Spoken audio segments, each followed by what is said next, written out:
ألف لام را تلك آيات الكتاب الحكيم أكان للناس عجبا أن أوحينا إلى رجل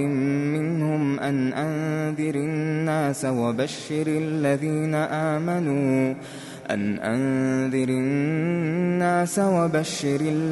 آمنوا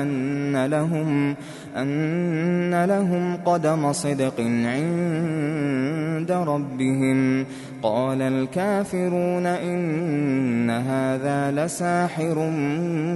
مبين. إن ربكم الله الذي خلق السماوات والأرض في 6 أيام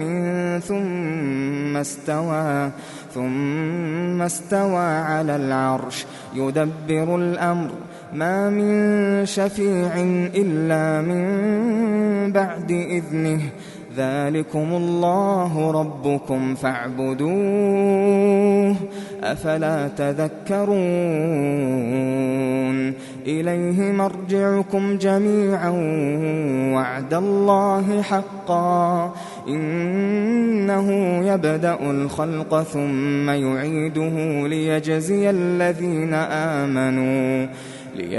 الذين آمنوا وعملوا الصالحات بالقسط والذين كفروا لهم شراب من حميم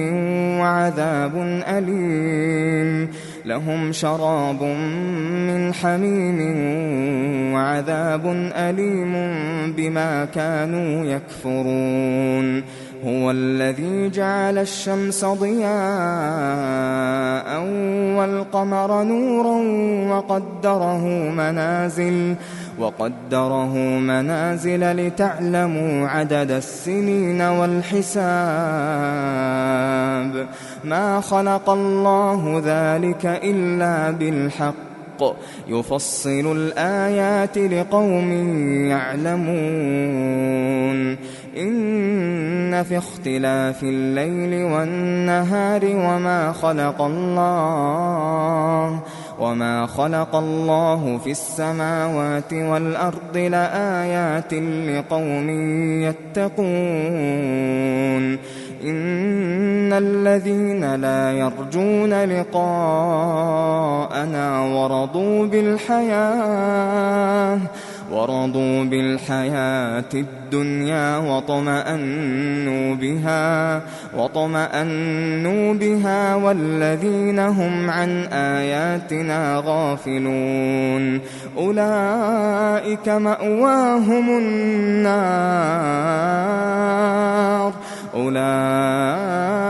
مأواهم النار بما كانوا يكسبون. إن الذين آمنوا وعملوا الصالحات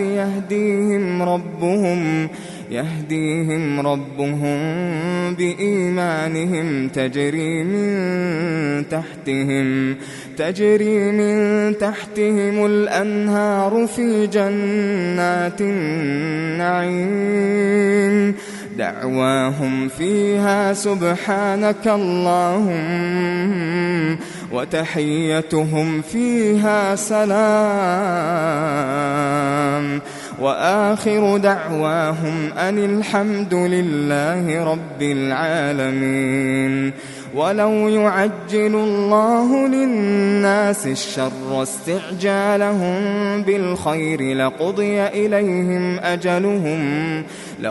إليهم أجلهم فنذر الذين لا يرجون لقاءنا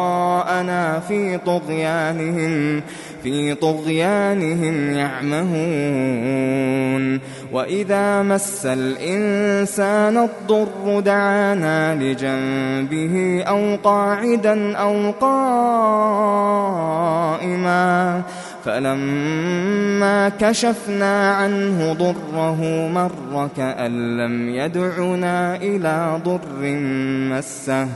كذلك زين للمسرفين ما كانوا يعملون. ولقد أهلكنا القرون من قبلكم لما ظلموا وجاءتهم رسلهم بالبينات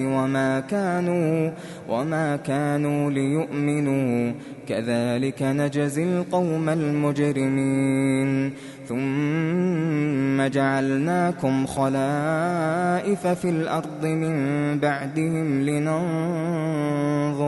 لننظر كيف تعملون وإذا تتلى عليهم آياتنا بينات قال الذين لا يرجون لقاء ائت بقرآن غير هذا أو بدله قل ما يكون لي أن أبدله من تلقاء نفسي إن أتبع إلا ما يوحى إلي إني أخاف إن عصيت ربي عذاب يوم عظيم قل لو شاء الله ما تلوته عليكم ولا أدراكم به فقد لبثت فيكم عمرا من قبله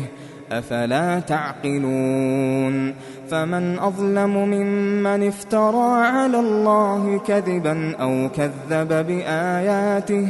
إنه لا يفلح المجرمون ويعبدون من دون الله ما لا يضرهم ولا ينفعهم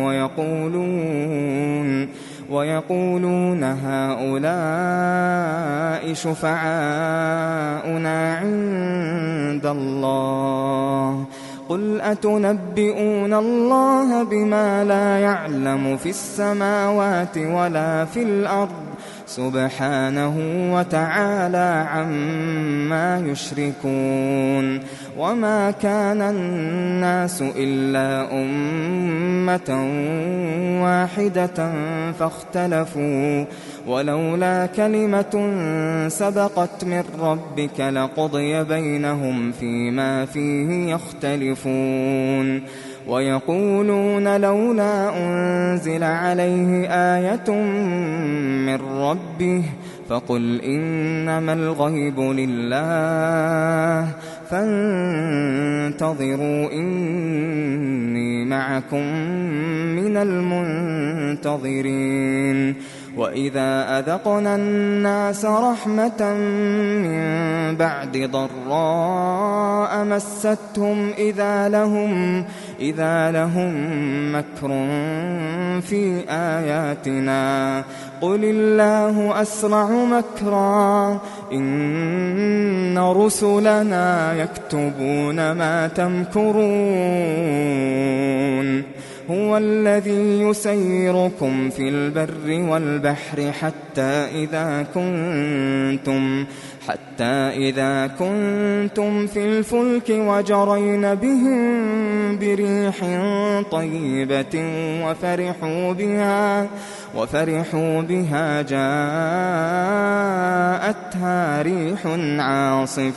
جاءتها ريح عاصف وجاءهم الموج من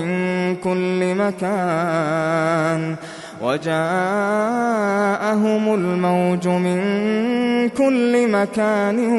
وظنوا أنهم أحيط بهم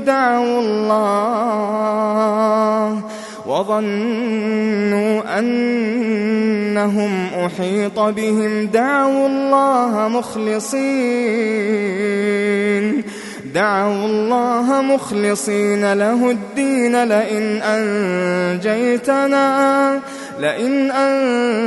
أنجيتنا من هذه لنكونن من الشاكرين فلما أنجاهم إذا هم يبغون في الأرض بغير الحق يا أيها الناس إنما بغيكم على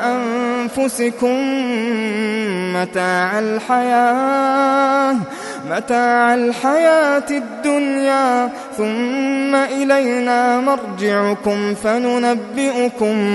فننبئكم بما كنتم تعملون إنما مثل الحياة الدنيا كماء أنزلناه من السماء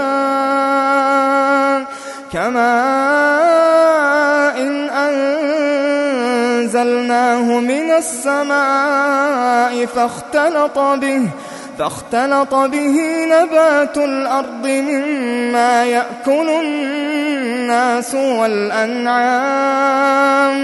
حتى إذا أخذت الأرض زخرفها وزينت وظن أهلها أنهم قادرون عليها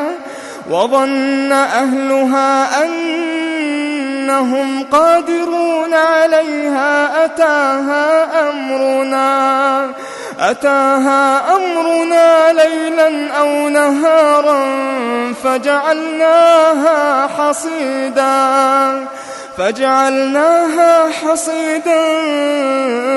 كأن لم تغن بالأمس كذلك نفصل الآيات لقوم يتفكرون والله يدعو إلى دار السلام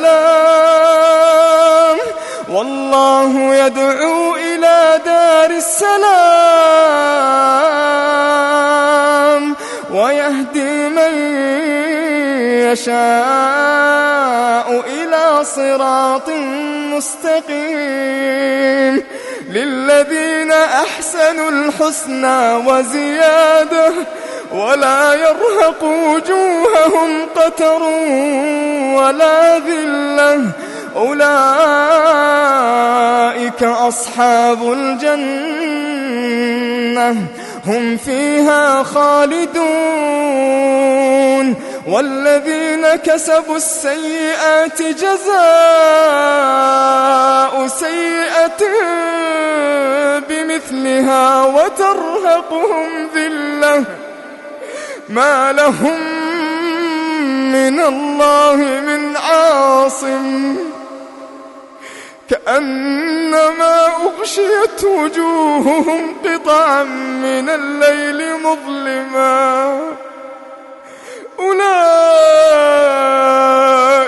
أصحاب النار هم فيها خالدون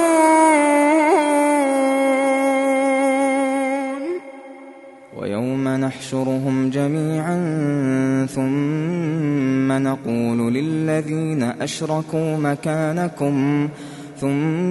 نقول للذين أشركوا مكانكم أنتم وشركاؤكم فزيلنا بينهم وقال شركاؤهم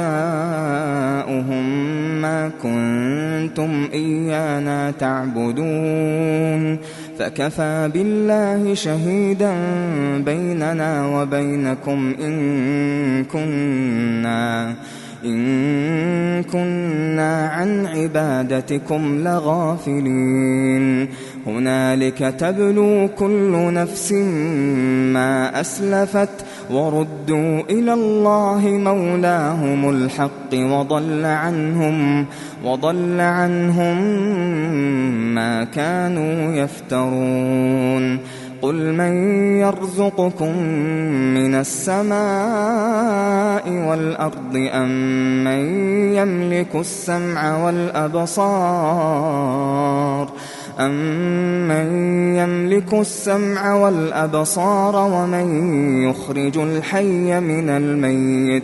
ومن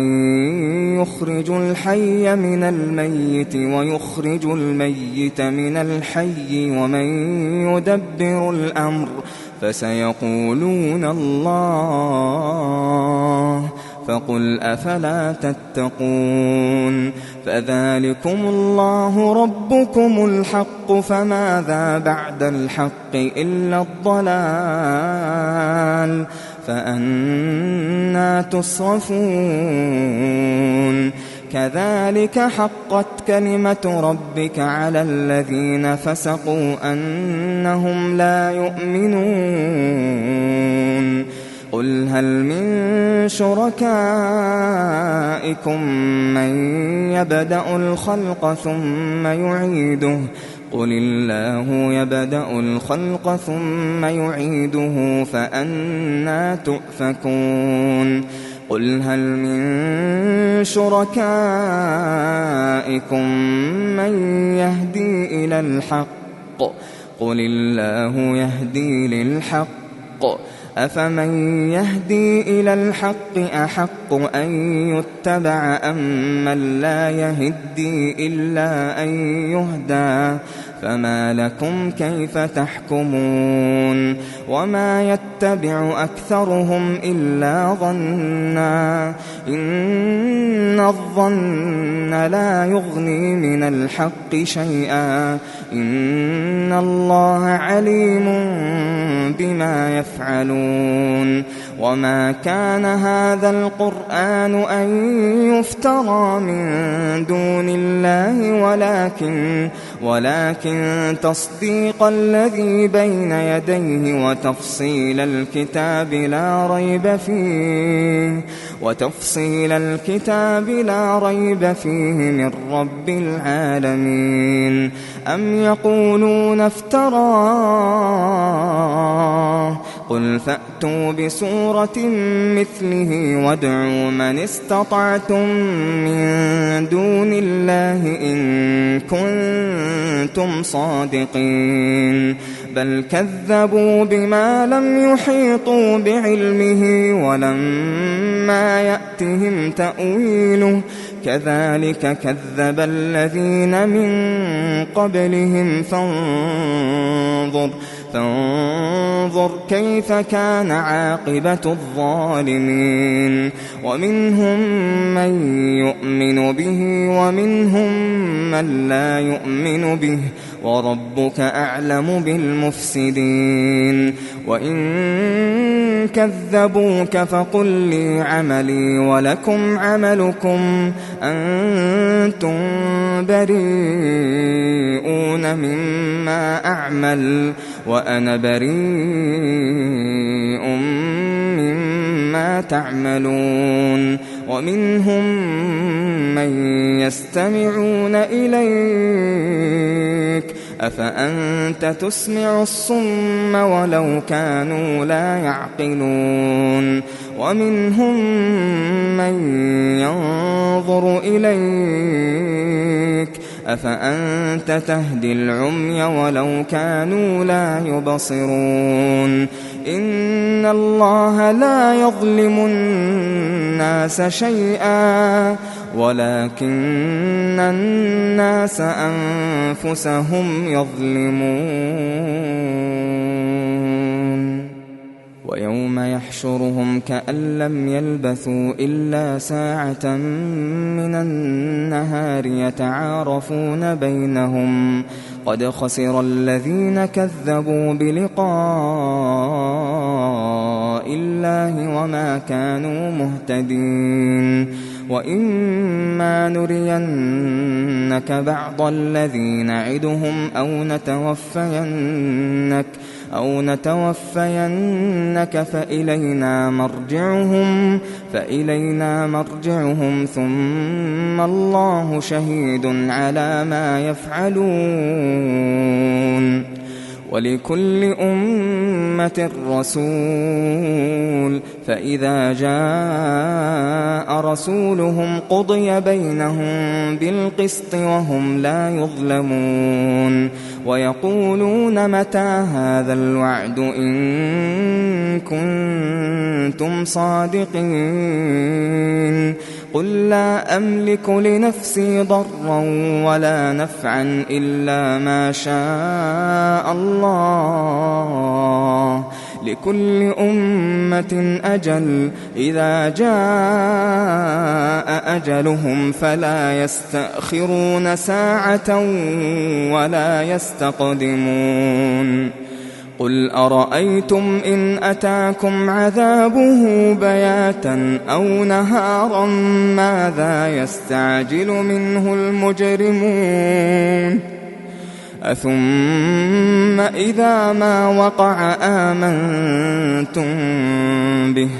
الآن وقد كنتم به تستعجلون ثم قيل للذين ظلموا ذوقوا عذاب الخلد هل تجزون إلا بما كنتم تكسبون ويستنبئونك أحق هو قل إي وربي إنه لحق وما أنتم بمعجزين ولو أن لكل نفس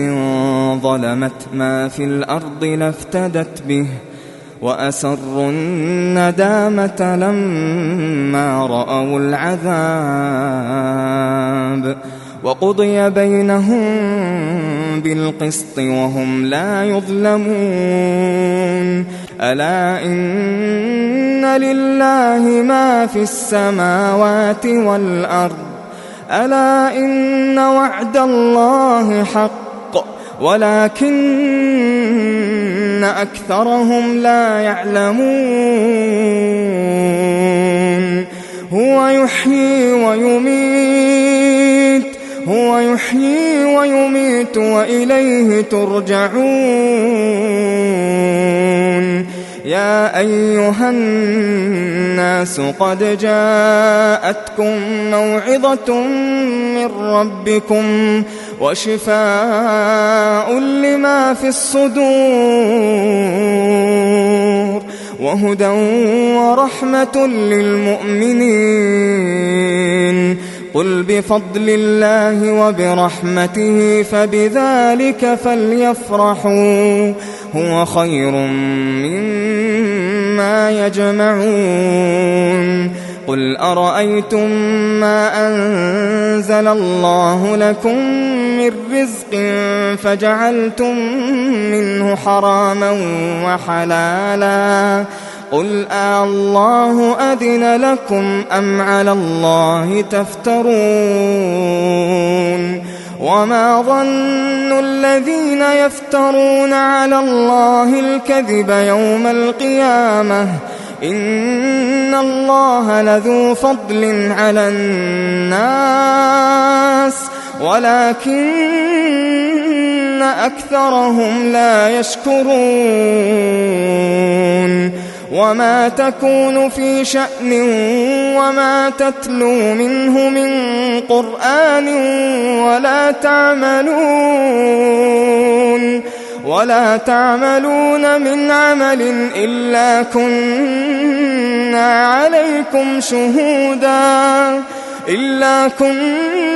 عليكم شهودا إذ تفيضون فيه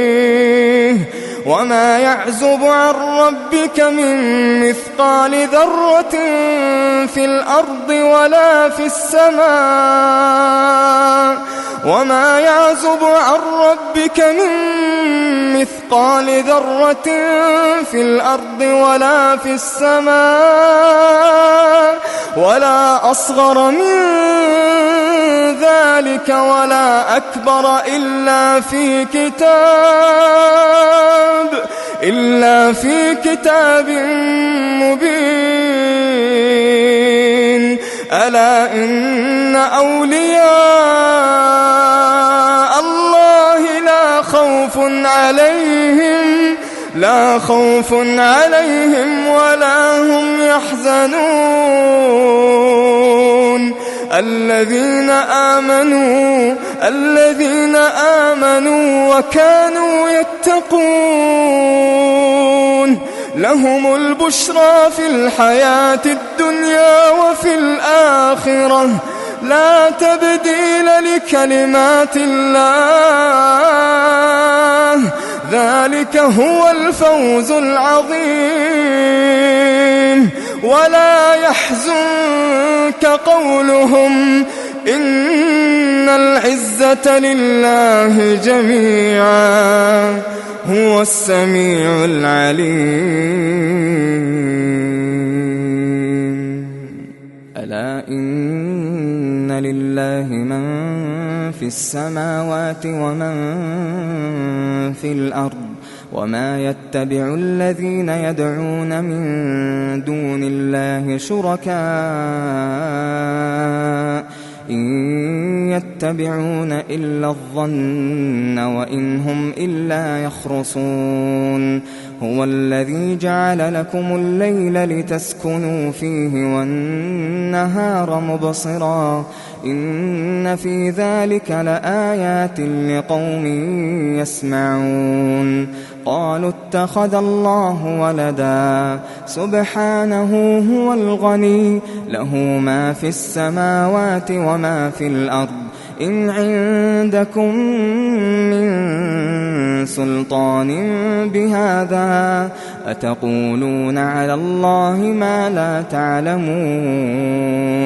قل إن الذين يفترون على الله الكذب لا يفلحون متاع في الدنيا ثم إلينا مرجعهم ثم نذيقهم العذاب الشديد بما كانوا يكفرون واتل عليهم نبأ نوح إذ قال لقومه يا قوم إن كان كبر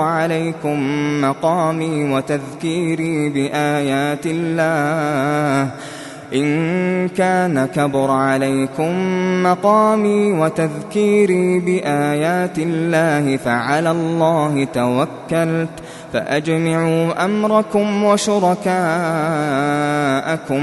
ثم لا يكن أمركم عليكم غمة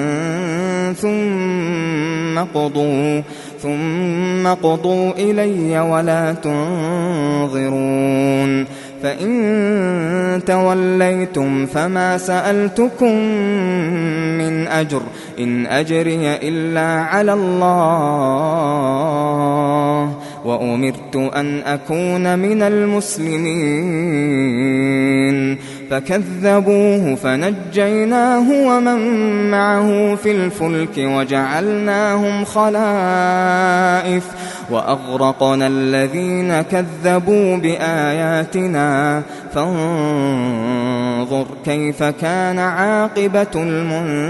المنذرين ثم بعثنا من بعده رسلا إلى قومهم فجاءوهم بالبينات فما كانوا ليؤمنوا بما كذبوا به من قبل كذلك نطبع على قلوب المعتدين ثم بعثنا من بعدهم موسى وهارون إلى فرعون وملئه بآياتنا فاستكبروا وكانوا قوما مجرمين فلما جاءهم الحق من عندنا قالوا إن هذا لسحر مبين قال موسى أتقولون للحق لما جاءكم أسحر هذا ولا يفلح الساحرون قالوا أجئتنا لتلفتنا عما وجدنا عليه آباءنا وتكون لكم الكبرياء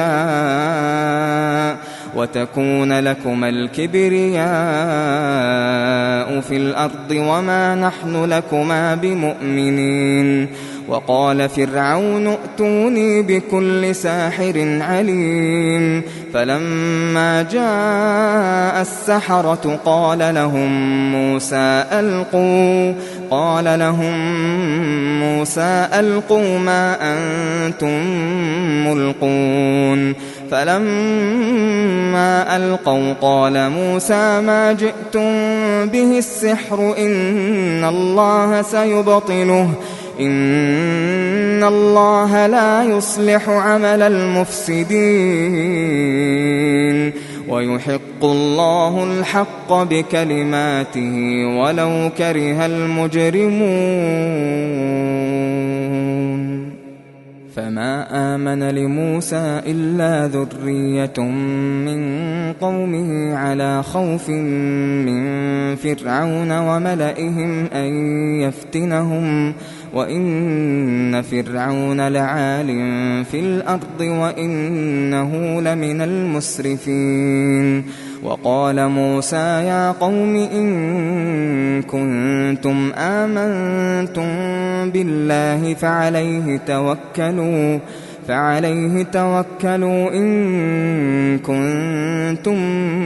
مسلمين فقالوا على الله توكلنا ربنا لا تجعلنا فتنة للقوم الظالمين ونجنا برحمتك من القوم الكافرين وأوحينا إلى موسى وأخيه أن تبوأ لقومكما بمصر بيوتا وجعلوا بيوتكم قبلة وأقيموا الصلاة وبشر المؤمنين وقال موسى ربنا إنك آتيت فرعون وملأه زينة وأموالا في الحياة الدنيا ربنا ليضلوا عن سبيلك ربنا اطمس على أموالهم واشدد على قلوبهم فلا يؤمنوا حتى يروا العذاب الأليم قال قد أجيبت دعوتكما فاستقيما ولا تتبعان سبيل الذين لا يعلمون وجاوزنا ببني إسرائيل البحر فأتبعهم فرعون وجنوده بغيا وعدوا حتى إذا أدركه الغرق قال آمنت أنه لا إله إلا الذي آمنت به بنو إسرائيل وأنا من المسلمين الآن وقد عصيت قبل وكنت من المفسدين فاليوم ننجيك ببدنك لتكون لمن خلفك آية وإن كثيرا من الناس عن آياتنا لغافلون ولقد بوأنا بني إسرائيل مبوأ صدق ورزقناهم من الطيبات فما اختلفوا حتى جاءهم العلم إن ربك يقضي بينهم يوم القيامة فيما كانوا فيه يختلفون فإن كنت في شك مما أنزلنا إليك فاسأل الذين يقرؤون الكتاب من قبلك لقد جاءك الحق من ربك فلا تكونن من الممترين ولا تكونن من الذين كذبوا بآيات الله فتكون من الخاسرين إن الذين حقت عليهم كلمة ربك لا يؤمنون ولو جاءتهم كل آية حتى يروا العذاب الأليم فلولا كانت قرية آمنت فنفعها إيمانها إلا قوم يونس لما آمنوا كشفنا عنهم عذاب الخزي في الحياة الدنيا ومتعناهم إلى حين ولو شاء ربك لآمن من في الأرض كلهم جميعا أفأنت تكره الناس حتى يكونوا مؤمنين وما كان لنفس أن تؤمن إلا بإذن الله ويجعل الرجس على الذين لا يعقلون قل انظروا ماذا في السماوات والأرض وما تغني الآيات والنذر عن قوم لا يؤمنون فهل ينتظرون إلا مثل أيام الذين خلوا من قبلهم قل فانتظروا إني معكم من المنتظرين ثم ننجي رسلنا والذين آمنوا كذلك حقا علينا ننجي المؤمنين قل يا أيها الناس إن كنتم في شك من ديني فلا أعبد الذين تعبدون من دون الله ولكن أعبد الله الذي يتوفاكم وأمرت أن أكون من المؤمنين وأن أقم وجهك للدين حنيفا ولا تكونن من المشركين ولا تدع من دون الله ما لا ينفعك ولا يضرك فإن فعلت فإنك إذا من الظالمين وإن يمسسك الله بضر فلا كاشف له إلا هو وإن يردك بخير فلا راد لفضله يصيب به من يشاء من عباده وهو الغفور الرحيم قل يا أيها الناس قد جاءكم الحق من ربكم فمن اهتدى فإنما يهتدي لنفسه ومن ضل فإنما يضل عليها وما أنا عليكم بوكيل